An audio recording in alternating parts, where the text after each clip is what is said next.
Cristiano Ronaldo গেছেন, সঙ্গে Neymar, করিম বেনজেমাও।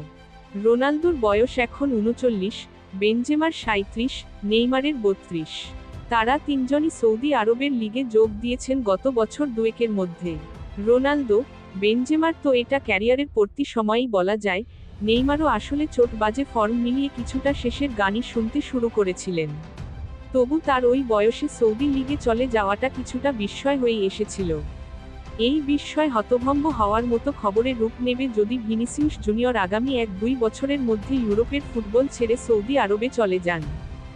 Saudi pro লিগের প্রধান নির্বাহী ওমর মুগারবেলের কথা সত্যি হলে সে রকম কিছু হতে পারে নিকট ভবিষ্যতেই।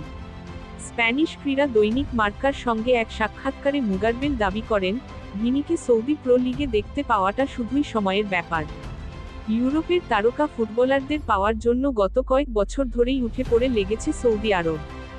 এটা তাদের দীর্ঘমেয়াদী এক পরিকল্পনার অংশ। সৌদির প্রিন্স মোহাম্মদ বিন সালমানের দেশটিকে বৈশ্বিক ক্রীড়ার কেন্দ্রস্থল বানানোর যে পরিকল্পনা, তারই অংশ হিসেবে এরই মধ্যে খেলাধুলায় ৫০০ কোটি পাউন্ড, বাংলাদেশি মুদ্রায় প্রায় ৭৬,২৭১ কোটি টাকা বিনিয়োগ করেছে সৌদি আরব।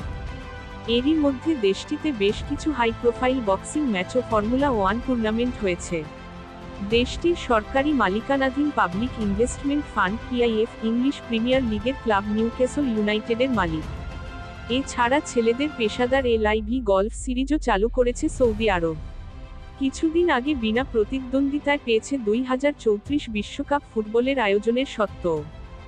যাই হোক, সৌদি প্রো লিগে ইউরোপের নামিদামি খেলোয়াড়দের টেনে আনাও সেই পরিকল্পনারই একটা অংশ। রোনালদো, বেনজেমা, নেইমার তো গেছেনই, শোনা যাচ্ছে মো সালাহ, কেভিন ডি ব্রুইনাদের মতো ৩০ এর ওপারে চলে যাওয়া খেলোয়াড়, এমনকি কিলিয়ান এমবাপ্পে ও ভিনিসিউসের মতো তরুণদের নামও। মার্কাকে দেওয়া সাক্ষাৎকারে মুগারবেল স্পষ্ট করেই বলেছেন, এটা এখন আর স্বপ্ন নয়। এখন এটা শুধু সময় আর আলোচনার ব্যাপার। রিয়াল মাদ্রিদের সঙ্গে ২৪ বছর বয়সী ভিনিসিউসের বর্তমান চুক্তি ২০২৭ সাল পর্যন্ত। তার রিলিজ ক্লজ, রিয়াল মাদ্রিদের অনিচ্ছায় তাকে অন্য কোনো ক্লাব কিনে নিতে চাইলে যে টাকা দিতে হবে, ১০০ কোটি ইউরো। টাকার অঙ্ক অবশ্য সৌদি আরবের জন্য কোনো সমস্যা নয়।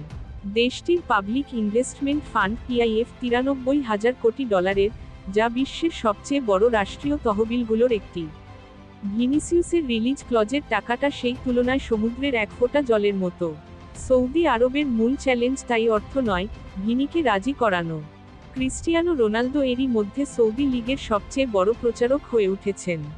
বেশ কয়েকবার বলেছেন, সৌদি লিগ এই মুহূর্তে ফরাসি লিগ আরও চেয়েও ভালো। আর সবকিছুর পরে মূল কথা হচ্ছে, সৌদি আরবের ক্লাবগুলোয় থাকে বিশাল অর্থের হাতছানি।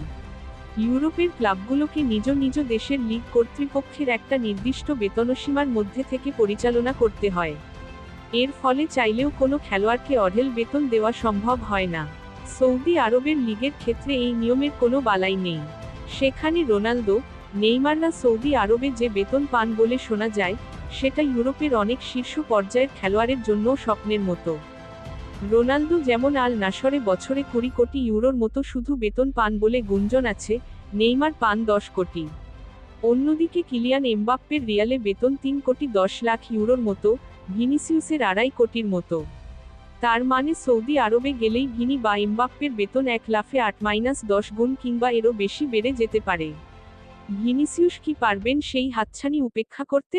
কিংবা পারলেও কতদিন?